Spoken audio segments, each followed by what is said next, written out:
Ó, Amém. Vamos lá, Aninha. Vamos orar. Senhor, muito obrigada, Deus, por esse privilégio incrível de podermos estudar juntos, Senhor, a sua palavra. Amém. Nós oramos agora pelo entendimento Amém. de todos que estão aqui presentes, Senhor, dos que vão ainda assistir. Nós pedimos Amém. que o seu Espírito nos dê a revelação que nós precisamos, Pai. Amém, Jesus. Porque nós sabemos que a sabedoria vem do Senhor, então nós estamos aqui Amém. procurando essa sabedoria, Jesus, nós precisamos e dependemos do Jesus. seu esclarecimento, Senhor. Abençoe, Amém. Senhor, o Marcelo e aquilo que o Senhor tem entregado para ele, Senhor, nós sabemos Amém, que Jesus. ele está dando de graça para nós, assim como ele Amém, está Jesus. recebendo. Amém, Então, eu te Jesus. agradeço pelo É favor e teu. pela graça de podermos estudar, Senhor, neste momento, Amém. a dedicação que ele teve. Que todos nós Obrigado, possamos dar Jesus. valor, Senhor, e valorizar realmente, valorizar verdadeiramente isso que o Senhor está nos entregando hoje. Em nome de Jesus. Amém. Amém. Amém. Toda honra a Jesus, né? Glória a Deus. A gente tem visto, né, igreja, é o terceiro encontro, ainda estamos no capítulo 1, mas a gente já viu o versículo de 1 a 9, né? Já caminhamos um pouco aí. E hoje a gente vai ver do 10 ao 14, tá? Eu queria que alguém lesse para a gente Efésios 1, do 10 ao 14, para a gente entrar nisso, aí a gente vai relembrar um pouquinho do que viu e começar a ver o que esse texto tem de riqueza para a igreja. Quem se candidata aí, igreja?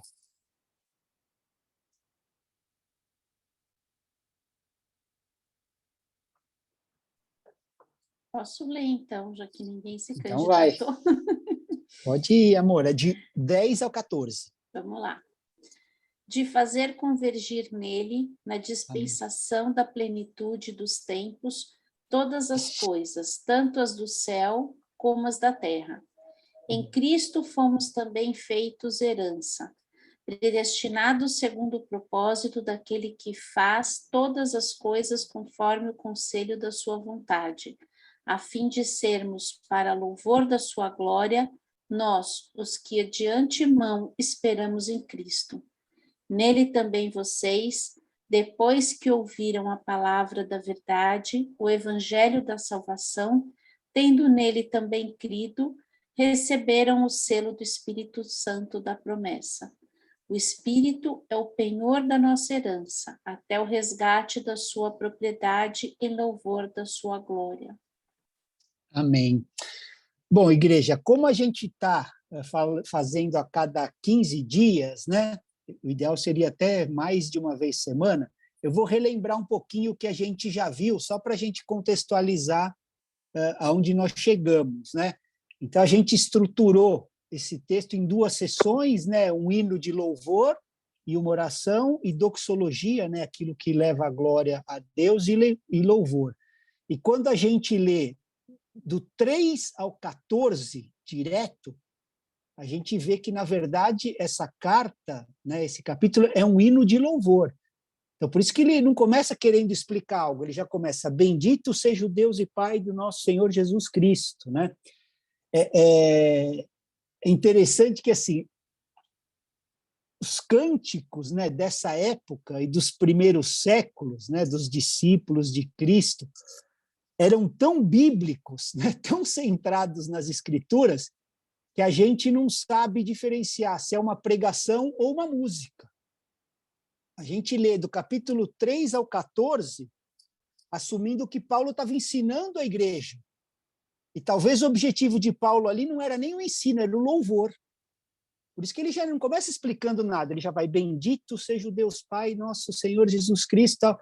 Então ele estava em espírito de adoração, mas por causa do conteúdo doutrinário ser tão rico, a gente não sabe se é um curso de teologia ou uma canção, né? Mas literalmente, no original, inclusive, onde tem as rimas, né, a gente vê que é uma canção. Por isso que é importante, igreja, isso eu estava meditando outro dia aí, a gente voltar a cantar a palavra de Deus, em vez de música que falam da gente, do nosso sentimento, do que a gente gostaria de Deus, né? O que a gente gostaria, igreja, pouco importa, né, no louvor. O que importa é a glória a Deus, né? Por mais que isso pode chocar, assim, porque o gospel, o mercado é muito forte, né? E nem querendo ser agressivo, mas o louvor, ele visa só uma coisa: levantar o nome de Jesus. Não tem a ver com as nossas necessidades, né? Que como a gente está vivendo numa era assim tão existencialista, que é sempre centrado na gente mesmo, então a gente acaba gostando dessas músicas que carregam esse sentimentalismo, né? Então a tua vitória vai chegar, o teu triunfo está vindo, é só essas coisas, coisa que mexe na nossa alma, mas que não glorificam a Deus, se a gente parar para pensar. Faz aquele quentinho lá, porque é tudo para mim, é tudo, sou eu, né? Minha vitória tem sabor de mel e tal, só essas coisas. Mas se a gente prestar atenção, Paulo aqui está louvando a Deus, mas ele inclui a gente no louvor, porque ele já está louvando a Deus pelo que Deus já fez em nosso favor. E o nosso louvor de hoje é o quê? Pela expectativa do que Deus poderá fazer por nós. É ou não é? Então, isso mostra que a gente ainda não entendeu quem nós somos em Cristo. E Paulo está mostrando, né? Então, refletir em quem nós já somos em Jesus, e não naquilo que a gente precisa. É sobre o que Deus já fez. Por isso que eu louvo a Deus. Não é na expectativa. Então, Paulo está dizendo que Deus escolheu o Filho dele para ser soberano de todo o universo. E na infinita bondade dele, ele escolheu no seu Filho um povo, a igreja, para si mesmo. Né? Então, Deus não escolheu você ou eu. Ele escolhe Jesus e nós nele. Essa é a verdade do Evangelho. Né? Tudo que a gente é, né? A gente é em Cristo. Fora de Cristo, meus irmãos, a gente é desprezível. A verdade é essa. Se tirar Cristo da gente, o que sobra? Né? Então, Paulo faz essa menção, ele nos insere nisso. Né? Ele está falando a respeito da glória de Cristo. Né? Por isso que ele vai dando chaves nessa carta, por isso que o conteúdo teológico e doutrinário é muito rico. Então, na seção 1, né, ele se apresenta, né, a gente viu na primeira aula, saudação e louvor, ele começa Paulo, apóstolo de Cristo Jesus, pela vontade de Deus. Aí ele entra, né, na seção 2, do 3 até o 14, que a gente vai terminar hoje, né, com esse hino de louvor. E no 15 ao 23, a gente encerra esse capítulo, ele faz uma intercessão, e nós vamos ver, né, passo a passo. Então, tudo é a respeito de Cristo. E como que a gente acessa essas verdades a respeito dele? Já falamos na aula passada, né? Por meio das disciplinas espirituais. Eu estou retomando só para a gente entrar, né? É por isso que a gente congrega a igreja. Disciplina espiritual. É por isso que a gente ora e é por isso que a gente estuda a palavra, né? E a gente viu, não são essas disciplinas espirituais que vão mudar Deus, mas elas vão posicionar a gente e o nosso coração para esse lugar onde a gente acessa todas essas bênçãos espirituais que estão disponíveis em Cristo. Fora de Cristo não há bênção espiritual nas regiões celestiais para ninguém. A igreja precisa entender isso. Então, cada vez que nós lemos a palavra, que a gente tem rotina, né, de oração, que a gente se inclina a Deus, a gente vai acessando o que já era nosso. Porque ele já deu. A gente só vai acessando. Né? A questão, então, nunca é assim que o que eu estou fazendo, eu vou amolecer o coração de Deus. Não. Eu vou posicionar o meu onde Deus está e sempre esteve. Somos nós que nos inclinamos com essas rotinas, né, espirituais. Então, 3 estruturas aqui que a gente viu na aula passada, né? A eleição, isso precisa ficar claro, viu, irmãos? Que tem muita gente na igreja que não tem esse entendimento. A eleição, que é a bênção no passado, tá? Efésios 1:4. Quem pode ler para a gente? Só para a gente retomar a bênção do passado, a eleição. Eu leio Efésios 1:4. Isso, Fabi. Obrigado. Antes da criação do mundo, Deus já nos havia escolhido para sermos dele por meio da nossa união com Cristo, a fim de pertencermos somente a Deus e nos apresentarmos diante dele sem culpa, por causa do seu amor por nós. Amém. Então, já nos escolheu a bênção da eleição. Se todos nós que estamos em Cristo entendêssemos que nós já fomos eleitos, já fomos escolhidos, eu não preciso fazer nada. Essa bênção é do passado, antes da criação do mundo. Você acha que nós teríamos problema de aceitação? Fala aí, igreja. Né? O que importa o que as pessoas pensam de mim? Porque Deus, antes da fundação, me escolheu. Na verdade, o mundo nem existia, ele já me escolheu.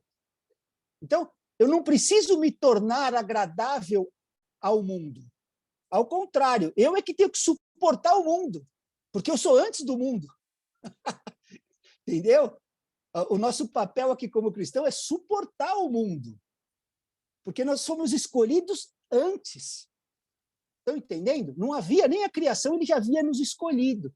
Então, a gente precisa rever isso. Eu não preciso ter uma eterna crise existencial. Deus já nos elegeu. Ponto final, é bênção no passado. Ele nos elegeu antes de tudo. A gente até pode pensar, né, irmãos, que nós é que escolhemos Deus. Mas vamos ser honestos. Antes, pensem no nosso estilo de vida, antes de conhecer a Cristo. Parecia que a gente tinha escolhido a Deus? Fala aí. Né? Se Deus não tivesse escolhido a gente, certamente nós não teríamos escolhido. Essa é a bênção, ele nos elegeu. Né? Aquele Charles Spurgeon, né, o príncipe dos pregadores, ele fala que, assim, que quando perguntavam se ele cria na doutrina da eleição, ele falava, claro que eu creio, né? Porque se ele não tivesse me escolhido antes de eu nascer, depois disso ele não escolheria de jeito nenhum. Spurgeon falava isso. Né? Então, qualquer cristão, se for assim sincero, né, biblicamente, ele é obrigado a crer na bênção da eleição que é no passado. Você foi eleito, escolhido por Deus. Essa é a verdade mais gloriosa a ser dita. Né? Deus nos escolheu na eternidade passada. A nossa salvação não depende do nosso desempenho. Amém, igreja? Nós somos escolhidos. É graça. Ele nos elegeu. Né? Se dependesse de nós, quem seria salvo? Né? Isso qualquer um de nós. Né? Pode ter 20, 30, 40 anos de evangelho. Né? O problema aqui... Oi, pode falar. Você sabe que logo que eu me converti, eu ouvi uma frase numa célula ainda, na casa da Mirtes. Tinha uma convidada, uma pessoa nova, e eu estou te falando isso porque eu acho que isso é uma coisa que pode acontecer muito recorrente com as pessoas, e às vezes a gente fica sem conhecimento, aí sem a resposta. Alguém falou assim, nossa, que bênção você estar aqui, falou para essa pessoa nova, porque você foi escolhido para estar aqui, você é uma pessoa especial que você foi escolhido. Aí passou um pouco, essa pessoa chegou para mim e falou assim, eu acho evangélico muito soberbo. Por que que Deus escolheria a mim e não escolheria o outro? Eu sou mais importante do que alguém para eu estar aqui? Então, assim, é algo muito comum da pessoa que não tem entendimento questionar. Por quê? Eu sou mais especial? Então, ela não entende a parte dela, que é responder ao chamado, né? Muitos são chamados, poucos escolhidos. Poucos respondem ao chamado, né? Essa equação, em 2000 anos de igreja, nunca foi fechada e não chega a ser uma heresia, né? Então, tanto os calvinistas, os arminianos, têm esses pontos de vista, mas todos sabem da eleição, porque a eleição está ali. O que a divergência, assim, eu perco, eu não perco, né? E aí fica aquele dilema. E Paulo, em vez de entrar nisso, quando fala de eleição, ele louva a Deus. Bendito seja Deus que me elegeu. Enquanto fica nessas soberbas teológicas. Ah, mas eu acho isso, eu acho isso, eu acho isso. E quando você fala, caramba, como que um ser como eu foi eleito antes da fundação para ser da família de Deus, e entra em louvor, respondendo a esse chamado, né? O problema é que a gente esquece, né, Fabi? Aí a pergunta para essa mulher seria assim, mas por que você foi eleito? Aí você leu aqui, né?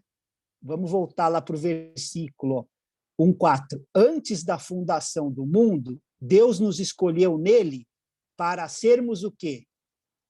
Santos e irrepreensíveis diante dele em amor. Então, qual que deveria ser a evidência de alguém eleito? Santidade e amor. Não é nem soberba teológica, não é nada dessas coisas, né? Esse sentimento é um coração que ainda não foi quebrantado. Porque a evidência de alguém que foi aceito por Deus é santidade e amor, né? Então, ele não é apenas repreensível, como ele anda em santidade e é amável, né?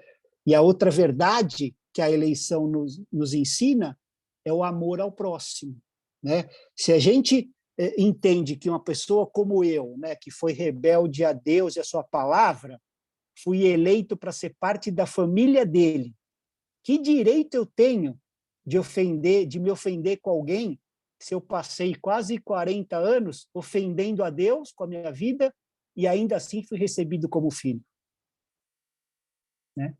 Essa é a verdade, né? Então, a bênção da eleição, ela deve ser externalizada em misericórdia e amor ao próximo. Quando a gente entende isso, como que a gente externaliza essa bênção? Misericórdia com o nosso próximo, né? Não é fazer a gente nos levar a pensar que somos uma elite espiritual, mas vai nos levar a refletir que se Deus não tivesse nos escolhido, certamente nós não teríamos feito isso, não teríamos escolhido a Deus, né? Por isso é que nós tratamos as pessoas de maneira amável e com misericórdia. Mas é um processo, né? A gente demora para chegar nisso, né? E esses ambientes de célula e etc. sempre tem isso, né? As pessoas que ainda estão com o coração completamente fechado ao amor do Senhor, né? Vamos continuar, falamos da eleição, né? Vamos no Efésios 1:5, só para a gente continuar, que também fala da predestinação, outro assunto que também causa muita polêmica por falta de entendimento, né? Quem pode ler Efésios 1:5, da adoção? Alguém lê? Eu não consigo ver todo mundo, se alguém puder ler. Eu leio, então, já que ninguém... Vai lá. Nos predestinou para ele, para sermos adotados como seus filhos, por meio de Jesus Cristo, segundo o propósito de sua vontade. Então, a gente viu, né, a eleição como a bênção no passado e a adoção agora como a bênção no presente. No passado ele nos elege, agora ele nos adota, né? Então, a adoção, igreja, isso precisa ficar bem claro para a gente, ela transmite um nível mais radical de amor do que a paternidade biológica. A gente precisa entender isso, igreja. Eu vou dar um exemplo aqui. Nós amamos os nossos filhos, né, com todo o nosso coração. Mas se eu perguntar para a Ninha, foi ela que escolheu a Sophie? Não. Foi Deus que deu, assim como meus filhos. Na adoção, nós escolhemos amar uma criança com todo o histórico de trauma, de abuso, rejeição, sofrimento. Entendeu? A escolha é nossa. Por isso é que Paulo diz que nós fomos adotados. É um amor mais radical do que a paternidade biológica. A paternidade biológica você não escolhe. Deus te deu. A adoção você escolhe, né? Eu já dei algumas vezes em alguns módulos, né? Nessa época do Evangelho, principalmente do livro de Romanos, ali, na lei romana, né, que era o império que dominava, tinha uma lei que era dias lústricos, Como que funcionava isso, igreja? 8 dias antes de você colocar o nome no filho, no 8º dia, a mãe colocava o filho no chão. E o pai decidia se pegava ou se largava o filho lá, né? Então, qualquer desconfiança que ele tivesse, se não é meu filho, minha filha, se tem algum problema de saúde, alguma coisa, eu podia deixar. Então, assim, um filho natural podia ser deixado, mas o adotivo nunca, porque ele era escolhido. Então, esse era o contexto, né? E um dia, o único filho biológico clamou ao pai na cruz: por que me abandonaste? E o pai não pegou, porque estava nos adotando, né? Então, é o espírito de adoção, que é muito forte. As pessoas não entendem porque o conceito hoje de adoção está muito deturpado, né?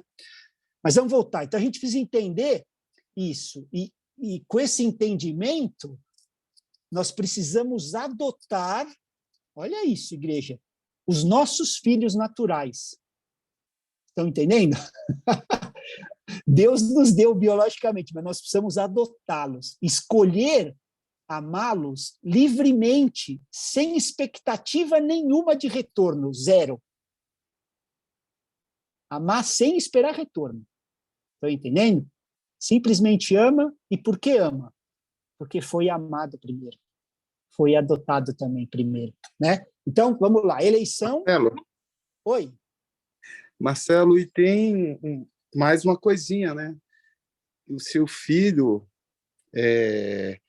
você pode tirar do seu testamento e fazer qualquer coisa, mas o adotivo não, você não pode fazer isso, porque você o escolheu, né? Tem isso também. Tem isso também. É uma escolha, né? Você escolheu. O biológico você recebeu, né? Recebeu. De Deus. É uma bênção, sim. Mas esse não. Esse você escolheu amá-lo, independente do que qual vai ser o retorno, né? É muito forte, né? Então, e assim, a lei ampara, né? A lei de então, Deus é a mesma coisa. Como ele escolheu, ele não vai retirar nunca, né? Glória a Deus. Isso aí, Jeff. Então, nós temos aí a eleição, né, a bênção no passado, e nos adotou. E a bênção no futuro está nos capítulos que a gente leu hoje, que é a bênção da unificação. Vamos ver isso, né?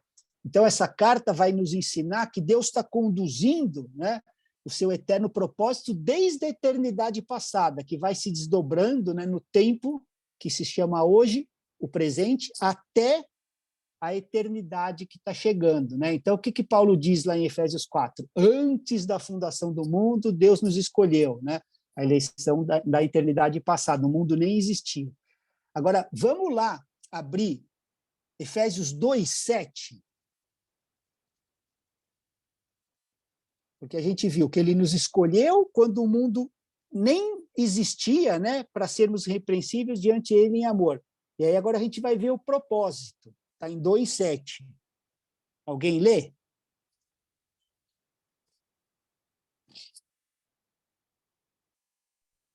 Posso ler, se ninguém lê. Só eu vou ler hoje? Ué, tem Eu vou problema. ler. Então, vamos lá. 2:7. Para mostrar nas eras que hão de vir a incomparável riqueza de sua graça, demonstrada em sua bondade para conosco em Cristo Jesus. Amém. Então, vejam que ele nos elegeu lá na eternidade passada para nos mostrar na eternidade futura o quê? Nos tempos vindouros, né? A futura suprema riqueza de sua graça e bondade para conosco, né? Ele até pula o presente, e a gente só foca no presente, né? No hoje, no agora, né? Então, é por isso que nós temos toda essa segurança, né, como o Jeff trouxe para a gente aqui na obra de Deus, né? Ele nos elege antes e ainda nos garante o depois. Então, ele nos elegeu, né, a bênção no passado, nos adotou, a bênção no presente, e a unificação, que é a bênção no futuro, vai nos mostrar a suprema riqueza de sua graça e bondade, né? Então, o que Paulo está mostrando para a gente, né, nas bênçãos espirituais, quando ele fala, né, Efésios 1:3, que ele fala assim, ó, bendito seja o Deus e Pai de nosso Senhor Jesus Cristo, que nos abençoou com todas. A gente precisa ler devagar a Bíblia. Não são algumas, uma, duas, são todas as bênçãos espirituais nas regiões celestiais. Então, foi com tudo, não faltou nada. A dificuldade nossa, igreja, é acolher essas verdades que estão escritas na palavra, né? Quanto mais tempo a gente precisa dedicar nessas disciplinas espirituais para a gente acolher essas coisas. Então, quanto mais tempo a gente passa com a palavra de Deus, com louvor, comunhão dos santos, né? É importante, igreja, que a gente ande em comunhão, né? Tempo em oração, mais isso é internalizado em nós. E aí nós não vamos tendo mais falta de nada, né? E quais são essas bênçãos espirituais? Então, a gente já viu lá, no 1:4, nos escolheu, né? Antes da fundação do mundo, nos escolheu, é a eleição. No 5, nos predestinou para sermos adotados, bênção da adoção. No 7, nele temos a redenção pelo seu sangue, a remissão dos pecados. Então, redenção. No 9, eu estou em Efésios 1, tá? Ele nos revelou o mistério da sua vontade, revelação. E no 14, o Espírito é o penhor da nossa herança. Então, as bênçãos espirituais que ele nos deu incluem eleição, adoção, redenção, revelação da sua vontade e o Espírito Santo de Deus. Então, tudo isso ele fez já por nós. E por que a gente precisa continuar pedindo coisa?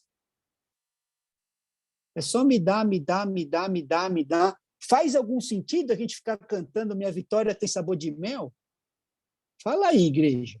Né? Nós já fomos eleito, adotado, redimido, recebemos revelação e temos o Espírito de Deus. O que falta na gente? Vou falar, vergonha na cara, né? Fala aí. Estou me pondo junto aqui, irmão. Nós estamos numa mesa. Não pensa que eu estou 1 milímetro acima de qualquer um aqui. Né? Então, Paulo começa a falar dessa unificação que vai acontecer no futuro. Efésios 1:10. Quem pode ler?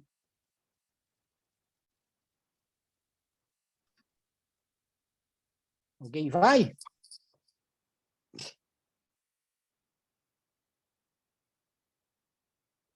Eu leio. De fazer convergir nele, na dispensação da plenitude dos tempos, todas as coisas, tanto as do céu como as da terra.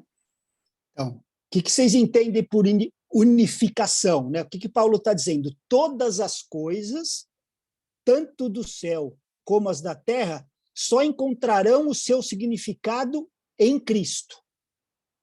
Senão não vai ter.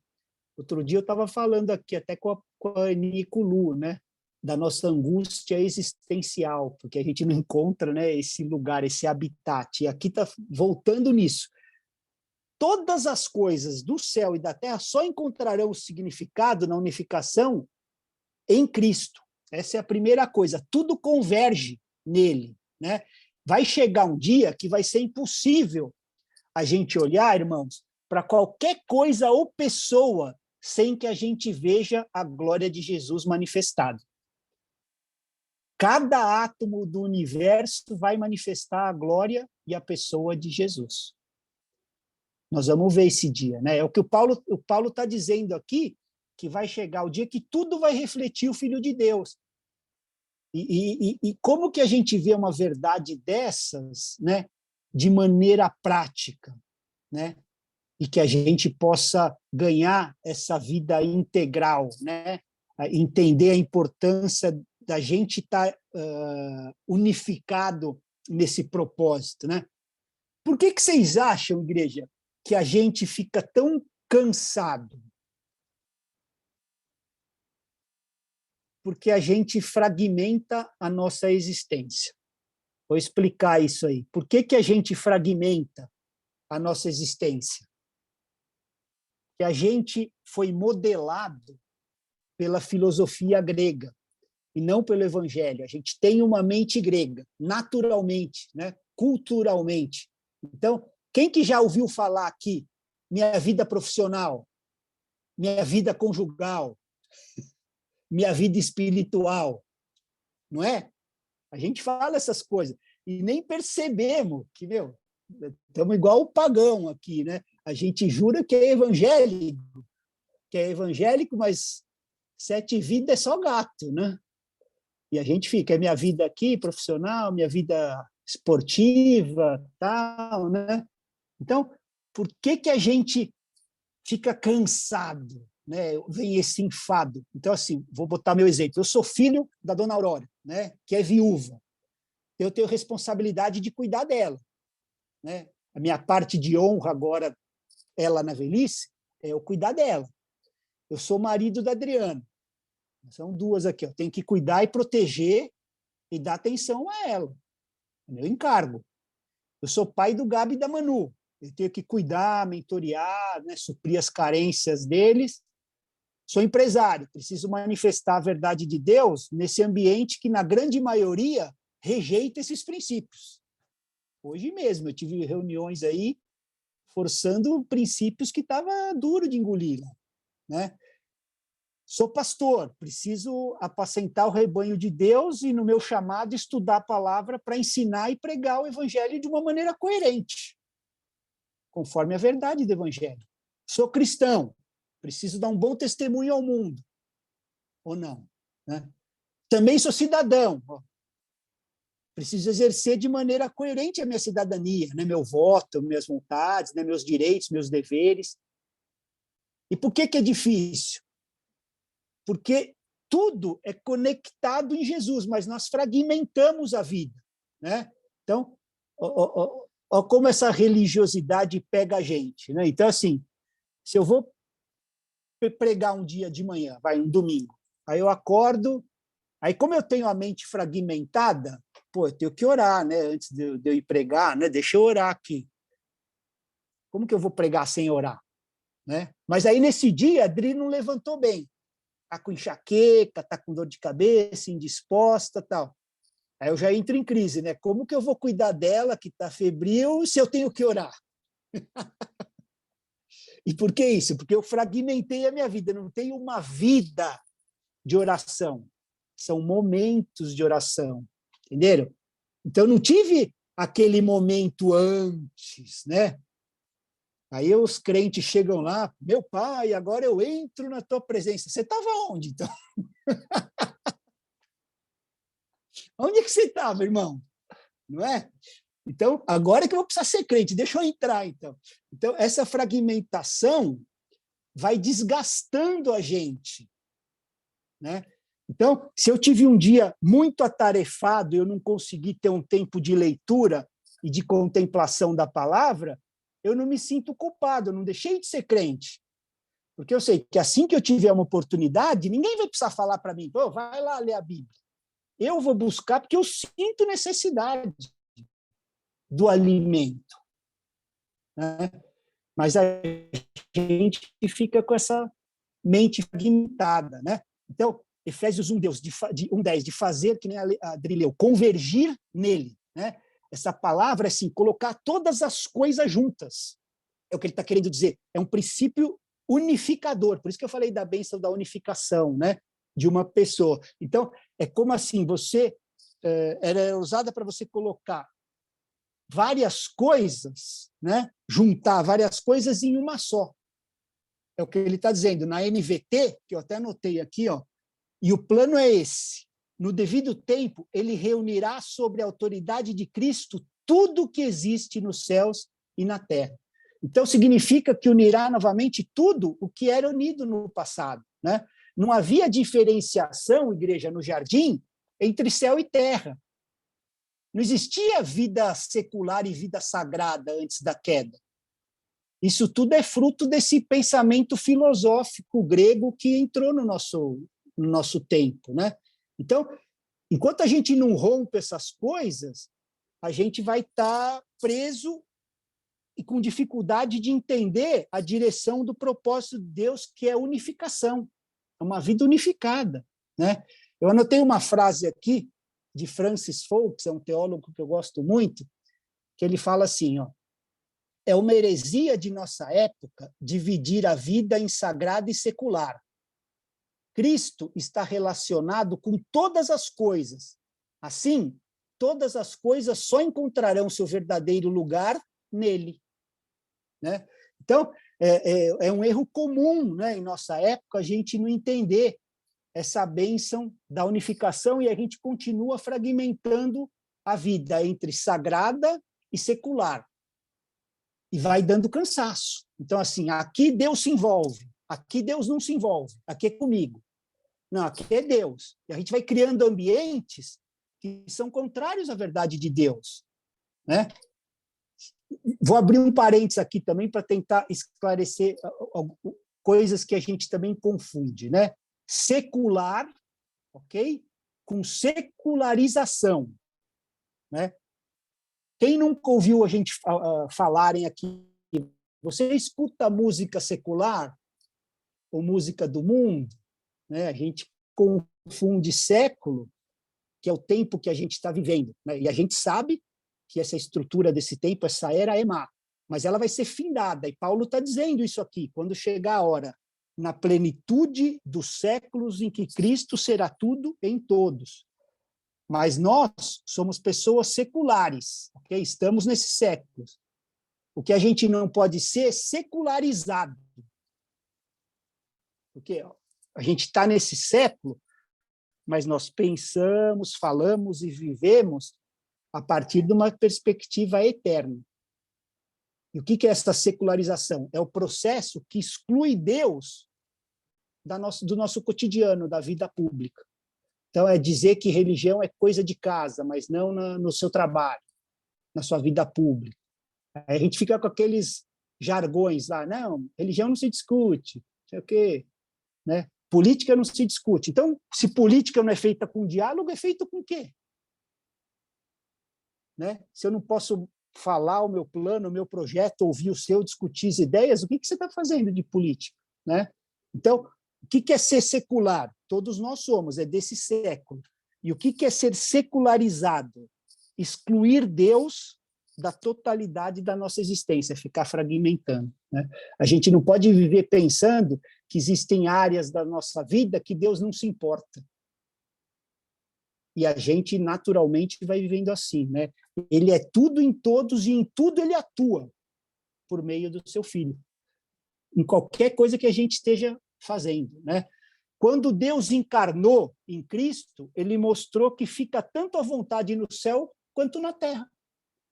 Então, não há lugar que a gente tenha que ficar desconfortável nesse mundo. Ok? Então, a gente tem que entender que essa vida integral e sair desse negócio, sabe, dessas bobagens que a gente fica ouvindo. Sabe? Posso ouvir música do mundo? Posso ir no teatro? Posso ir no show? Posso ir no jogo de futebol? E aí os líderes, né, grande parte deles, querendo infantilizar as pessoas, vai, mas que em nome de Jesus, eu te blindo, sabe? E fica deixando a pessoa na eterna quarta série. Né? Não está preparando a pessoa para viver no mundo. Eu não sou habitar. Então, o Evangelho tem que fazer isso conosco, nos preparar para viver nesse mundo. Né? A gente não pode fragmentar céu e terra, sagrado e secular, sabe? O nosso pensamento é tão fragmentado que a gente chega até a falar em Deus e diabo, assim como se fosse uma briga entre os dois. É claro que o diabo existe e que são forças opostas. Mas Deus é soberano sobre todos. Quem criou o diabo? Entendeu? Lutero falava que o diabo é o cachorro de Deus. Está na coleira, ele vai soltando um pouquinho de vez em quando. Solta a Ana quer cordinha. falar, amor. A Ana quer Pode falar. falar, Aninha. Ela está falando que acho que eu estou meio bravo hoje. Não, é que você falou uma coisa que eu gosto muito desse assunto, né? De secular e tal. E você falando sobre a gente ter aprendido a dividir as coisas, Enquanto você falava, eu estava aqui meditando na minha família, né? E no jeito que eu cresci, que é exatamente assim, né? Dentro de casa, eles têm outra roupagem. É, E aí isso mostra muito esse espírito religioso que a gente está tão acostumado em ver, isso. que nos É, afeta quando, por exemplo, a gente fala de tipo assim, uma vez a gente conversou isso lá no culto de mulheres, no encontro. Eu não consigo ter o tempo com Deus orando. E aí eu até falei assim, gente, mas nós oramos sem cessar, né? Tipo, é o nosso estilo de vida, é, tipo, não é os 15 minutos, 5 minutos, mas é full time, né? é, Então, é uma mudança de mentalidade mesmo que a gente trabalha em nós todos os dias, né? Tipo, eu sou a primeira a falar, né? Eu não sou exemplo, é. eu sou a tentativa também. Mas é bem isso, Aninha. A gente fica, né? E a religiosidade, em vez de emancipar os cristãos, infantiliza, né? E esses exemplos assim é comum, né? Sagrado, secular, achar que está tendo uma luta, né? De Deus com o diabo, né? Que ideia é essa, cara? Deus é soberano, criou o diabo, né? E pior, Aninha, é que assim ainda tem crente que acha que a luta está muito puxada e que Deus está meio que perdendo. Então a gente vai lá e fazer ato profético para ajudar Deus, porque senão vai complicar para Deus. Deixa eu lá, é as macumba gospel de crente. Então eu olho para cá, farinha para lá, vou jogar, pego o helicóptero e vou jogar óleo na fronteira. Eu preciso ajudar Deus, ele está perdendo espaço aqui, né? E eu falo isso com propriedade porque eu já andei nessas loucuras. É que o Senhor me tirou dessas bolhas aí. Mas já andei nisso. Pela graça dele é que eu saí dessa bolha religiosa aí. De falar, não, Deus, está tudo certo. Você não precisa te ajudar nisso, não. Quando a gente entende, né, o verdadeiro evangelho e a gente passa a viver nessa perspectiva eterna, no qual Deus é soberano, nós não nos desgastamos mais com o diabo. Cara, se ele é soberano, por que eu vou perder tempo? Então a gente começa a viver exclusivamente para a glória dele. E paramos de ver o diabo em tudo que a gente vê e começa a ver Deus em tudo. Somos libertos mesmo. Eu estou vendo aí umas mensagens aqui. Então, você pode ouvir e desfrutar de boa arte, de boa música, de literatura, e ver a graça de Deus mesmo sobre as pessoas que não sejam cristãs professas. Aí que está o negócio. Aí você sai dessa bolha gospel, cara. Você consegue ver a beleza e a graça de Deus sobre pessoas que não são cristãs professas, né? E sai dessa bolha. É óbvio, né, igreja, que há tipo de ambiente e tipo de arte que nós não vamos ter prazer nenhum naquilo. E para nós não é arte, aquilo é uma ofensa. Mas a gente tem capacidade espiritual para discernir o que faz sentido para nós, pelo Espírito que habita em nós e pela palavra, né? Show de Sandy Júnior está liberado, é isso aí. Então, a vida cristã é essencialmente espiritual, não é sobre o que pode e o que não pode, é sobre o andar no Espírito. E o próprio Espírito testifica com o nosso espírito, né? Por isso que tudo me é lícito, mas nem tudo me convém, nem tudo é conveniente, né? Então a gente precisa dessa vida espiritual emancipada. E aqui na DP, né, nós temos esse desejo, a gente ora por isso, emancipação dos irmãos, né? A gente não quer infantilizar ninguém. Eu tenho me esforçado em ensinar as pessoas à luz do evangelho para que elas vivam de maneira emancipada. Não quero ser papa de ninguém, entendeu?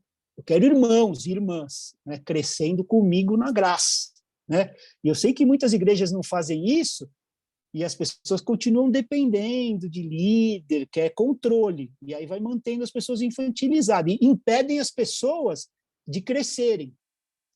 E fica continuando colocando jugo de moralidade sobre elas. Sabe? Eu vejo essas coisas aí. Mas voltando, veja o que um pastor ele fundou a primeira universidade livre da Holanda, né? E essa foi a primeira universidade livre dos preceitos do Estado, né? Ela podia servir para a glória de Deus. E até hoje ela existe e já formou grandes homens de Deus pela história, né? Governadores, inclusive. Diz assim, Abraham Kuyper, ele fala assim, ó, não há um único centímetro quadrado em todo o domínio da nossa existência humana sobre o qual Cristo, que é soberano sobre tudo, não possa clamar, é meu. Numa universidade isso, né? A Adri está falando 10 minutos, vamos correr. Então, o que Jesus disse, né, irmãos, quando enviou os discípulos? Mateus 28, 18. Toda autoridade me foi dada no céu e na terra, portanto, vão. Né? Foi isso, está lá na grande comissão. Então, se é toda a autoridade no céu e na terra, não existe 1 milímetro quadrado de existência que Cristo não pode dizer que não é dele. Entendeu? Por isso é que não tem nenhum lugar que os cristãos não deveriam se envolver. Artes, música, tudo é para a glória de Deus. Amém? Quem aqui conhece Johann Sebastian Bach, né? Da música clássica, um dos maiores gênios aí da música clássica? Quem aqui sabia que ele era cristão? Né? Eles encontraram, depois que ele morreu, várias partituras dele, né? Depois da morte, e aí como eles descobriram que essas partituras pertenciam a ele? Porque em toda a partitura que ele fazia, ele colocava no final SDG, Solo Dio Glória, somente a Deus toda a glória. Ouve as músicas dele, né?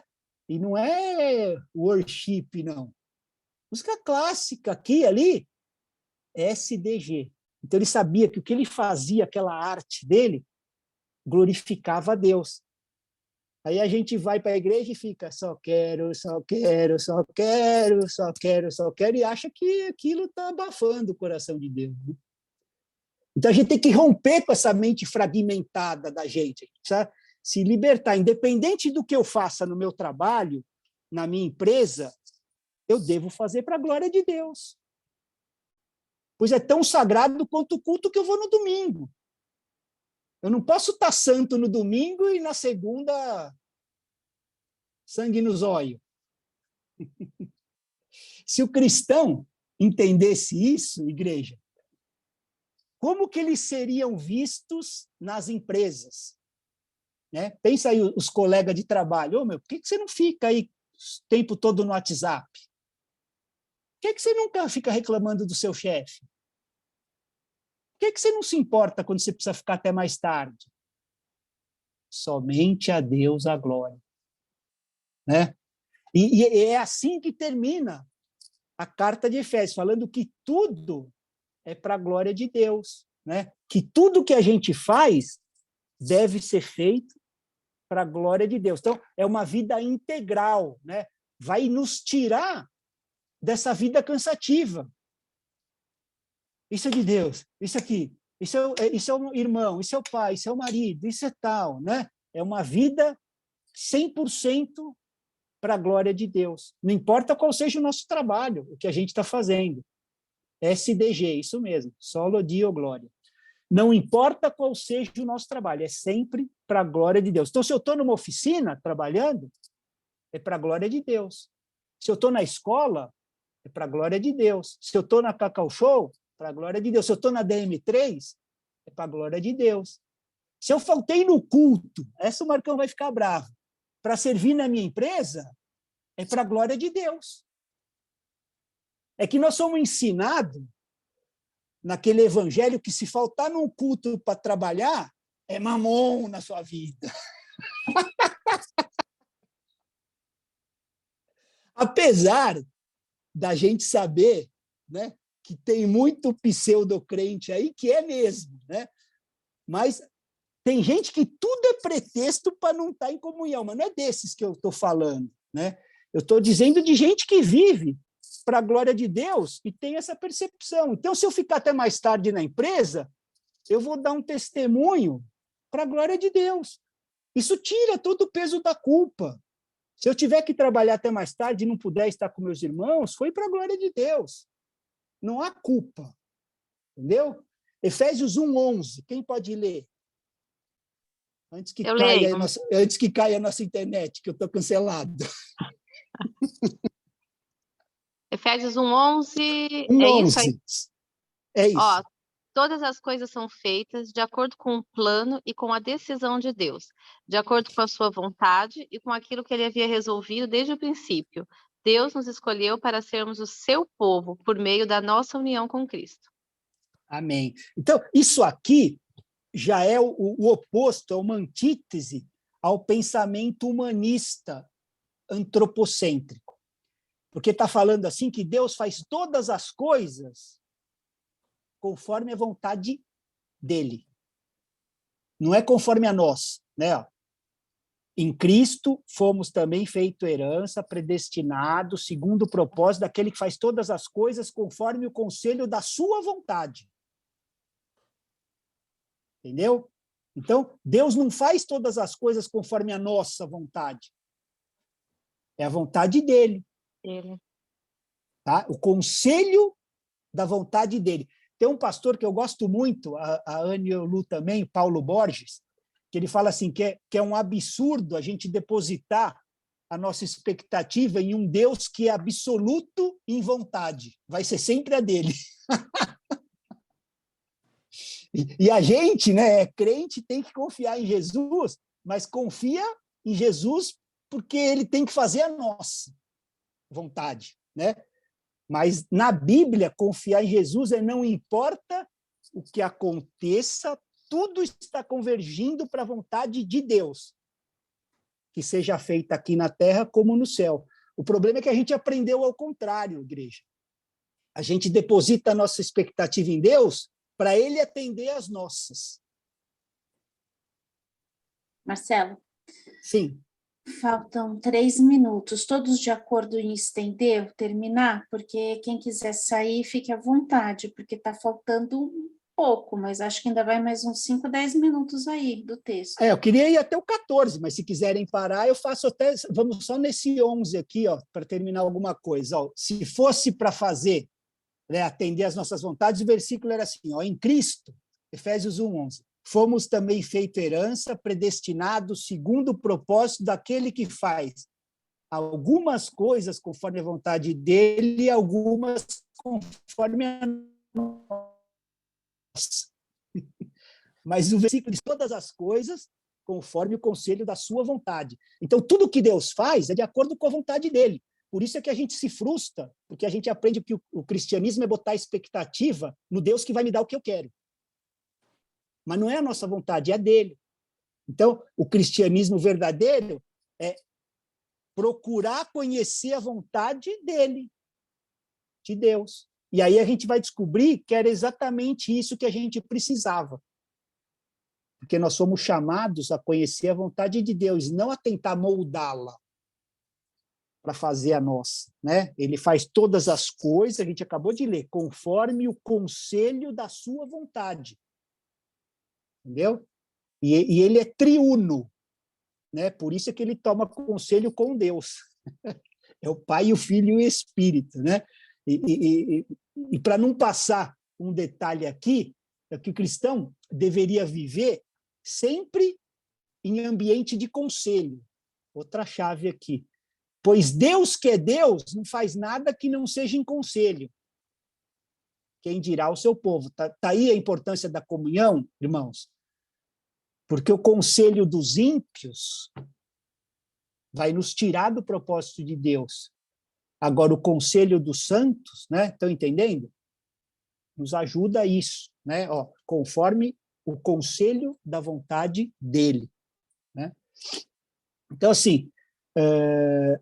assim como ele, nós deveríamos andar nisso. Aqui, na nossa igreja local, né, a gente procura andar à luz das Escrituras em conselho, né? Então, uma igreja, eu tenho batido nessa tecla já há um bom tempo, sempre é um governo plural, Não pode ter o número 1 numa igreja, porque esse lugar é só de Cristo. O resto é corpo. Então, essas igrejas que idolatram, o pastor tal, não entenderam. Igreja é coletivo, é plural, é governo plural. O único número 1 da igreja é Jesus. Né?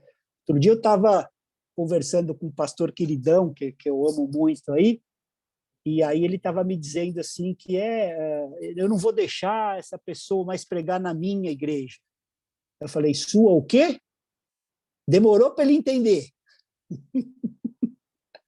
que a igreja é de Jesus e que o governo lá já deveria estar sendo plural há muito tempo, né? Conselho, né? E dentro desse conselho, diferentes funções, diferentes facetas, né? Se Deus que faz tudo em conselho, por que a gente se acha que tem que fazer tudo sozinho? Então, a gente é chamado para conhecer a vontade dele, não para moldar a vontade dele, porque ele é absoluto em vontade e vai fazer o que ele quer, sempre, né? A gente não pode depositar expectativas no que ele vai fazer. A gente vai ter que depositar fé, que é a confiança que ele sabe o que tem que ser feito. É diferente. Eu confio, eu creio que ele sabe o que tem que ser feito. Isso é fé. E a maioria dos cristãos não tem fé, tem crença. Crença é diferente. É assim, é a expectativa de que Deus vai fazer o que eu quero, a minha vontade. Isso é crença. E fé é o conhecimento que a gente tem da que a vontade de Deus para que a gente faça o que ele deseja. Então, a crença, eu estou esperando algo que ele vai fazer para mim, meu desejo. E a fé, eu conheço que eu tenho, que eu temo, né? Tenho temor, e eu tenho a vontade. Deixa eu recapitular melhor isso aqui, né? Para entender assim.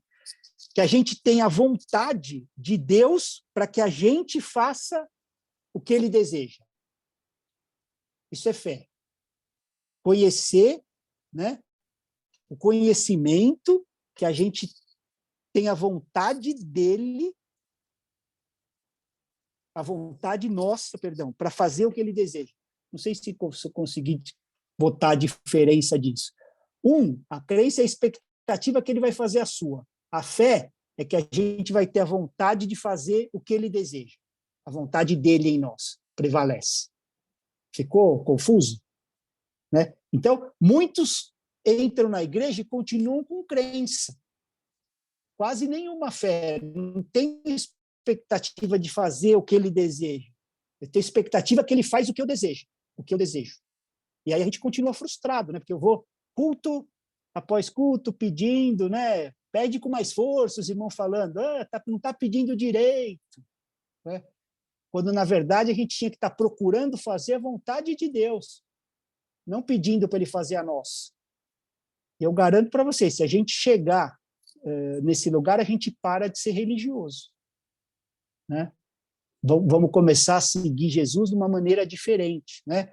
Porque todas as coisas já foram realizadas nele. Ele nos elegeu na eternidade passada para que na eternidade futura a gente veja a bondade da sua glória para conosco. E nesse tempo a gente curte a viagem obedecendo a ele. Porque nós somos forasteiros e peregrinos nessa terra, né? Então, não há nada que Deus nos peça que seja custoso de fazer aqui mediante a eternidade. Né? E aí a gente começa a pensar, falar e viver conforme o propósito eterno de Deus, manifestar a glória dele. Né? O que vai ser custoso numa perspectiva eterna? Né? O que a gente pode fazer aqui que você fala, poxa, está muito pesado numa perspectiva de eternidade? A gente aqui vivendo 70, 80, 90, né? O que custa alguma coisa comparado com aquilo que ele nos preparou para a eternidade? Porque ele falou que vai revelar na eternidade, mostrar a bondade para conosco. Né? Qualquer coisa que o Pai nos peça vai estar de acordo com o conselho da vontade dele. Né? Pode ficar tranquilo, ele pensou em todas as possibilidades, ele sabe exatamente o resultado, por isso que a gente pode se entregar nele. Né? A gente tem uma perspectiva eterna. Né? E por que a gente sabe que todas as coisas são para a glória dele? Vamos terminar aqui. Todas as coisas. O verso 12. Quem vai? Efésios 1:12. Posso ler? Então vamos lá. A fim de sermos para louvor da sua glória, nós, os que de antemão esperamos em Cristo. Então é por isso que nós, o corpo de Cristo, né, as pedras vivas desse corpo, vivemos para louvor da glória de Deus, né, a fim de sermos para louvor da sua glória, em qualquer lugar que a gente esteja. A gente vive para louvor da glória de Deus. E para com esse negócio dessa fragmentação de vida que só traz cansaço. Aqui eu sou religioso, aqui eu sou não sei o quê, aqui eu não sou, não, é integral, nós somos integrais, aonde quer que a gente esteja. Né? Como a gente estourou, a semana que vem a gente finaliza esse capítulo, entra na súplica que vai do 15 até o 23. Aí a gente termina o capítulo 1. Em 4 aulas, aí a gente vai conseguir, acho que, se Deus permitir, terminar o 1. Se alguém tiver alguma dúvida, como foi um pouco extenso, né? A Ana pediu as referências, eu vou mandar para ela. Omar, eu não tenho dúvida